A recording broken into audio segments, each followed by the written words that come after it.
Canadian Letters and Images project is an online archive of the Canadian War experience. It allows the veterans to tell their story in their own words.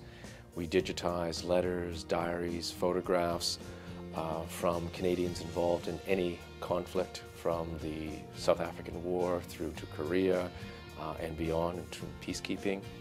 And it's a resource for Canadians across the country.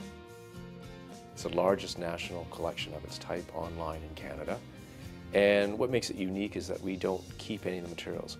We borrow the materials from Canadians across the country, we then digitize them, they go back to the families, and then we're able to share them through the site with Canadians across the country.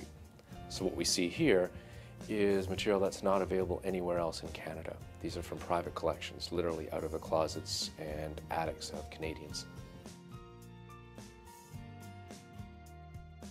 The project grew out of a course that I teach about World War I, and my objective was to create some online resources for my students to be able to look at primary sources, letters, diaries, photographs of individuals involved in World War I. And so from that I created a small project, a few hundred letters, which I thought would be about the limit.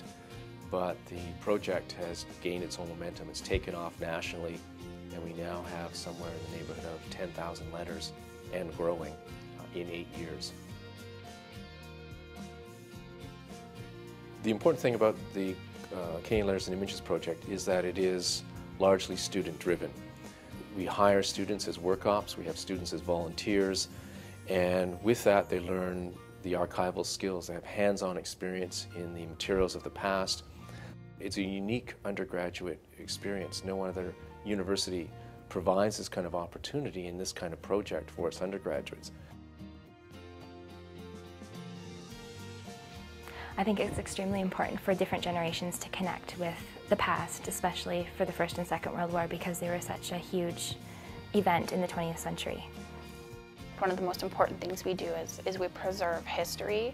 It's important that we make it accessible to the public, but most importantly is we preserve history, where if this project wasn't available and these letters weren't sent to us to make hard copies, that information could be lost and we'd be losing so much. And to have an opportunity like this to preserve people's letters and their relationships that occurred at this time, it's really, really important.